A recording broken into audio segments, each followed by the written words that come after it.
अस्सलाम वालेकुम व्यूअर्स, ये शॉर्ट वीडियो है बिस्टेक यूपीएस के हवाले से। ये यूपीएस जो है 220 पे शिफ्ट नहीं हो रहा था। अब ये माशाल्लाह से बेहतरीन शिफ्ट हो रहा है और चार्जिंग भी कर रहा है।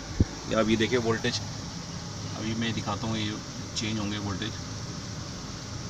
बैटरी के टेम्परेचर वगैरह दिखा रहा है। लोड ज़ीरो है, अभी इस वक्त लोड नहीं लगाया हुआ। और अब जो है ना बैटरी के वोल्टेज दिखाएगा। ये देखें 13.9 चार्जिंग के वोल्टेज दिखा रहा है। इसका फ़ैन भी रन हो रहा है। और ये इसका जो है ना ट्रांसफार्मर बिस्टेक कंपनी का, और ये इसका था सर्किट। ठीक है, मैंने सारी टैगिंग वगैरह भी कर ली थी, लेकिन टैगिंग का इशू नहीं था। मैंने जो है ना जब इसका ट्रांसफार्मर चेक किया तो इसका ट्रांसफार्मर ही डेड हुआ था। ये ट्रांसफार्मर, इसका जो छोटा ट्रांसफार्मर होता है जिससे ये सर्किट को सेंस कराता है, यहाँ पे ऐसे कनेक्शन होते हैं इस जगह पे। यहाँ पे हमने ट्रांसफार्मर लगाया, इस जगह पे देखें, यहाँ पे हमने ट्रांसफार्मर चेंज किया। अब ये माशाल्लाह से 220 पे शिफ्ट भी हो रहा है। मैं आपको चेक करवाता हूँ और देखें यूपीएस भी फंक्शन बेहतरीन कर रहा है। मैं इसको लाइन बंद करता हूँ। ये देखें यूपीएस पे चला गया, यूपीएस पे चला गया बिस्टेक यूपीएस।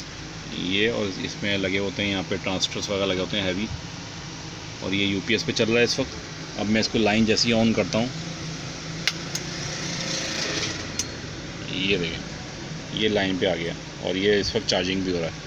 तो ये थोड़ा सा फॉल्ट था, हमने इसको क्लियर कर दिया। हमारे चैनल को लाइक, सब्सक्राइब और शेयर करें।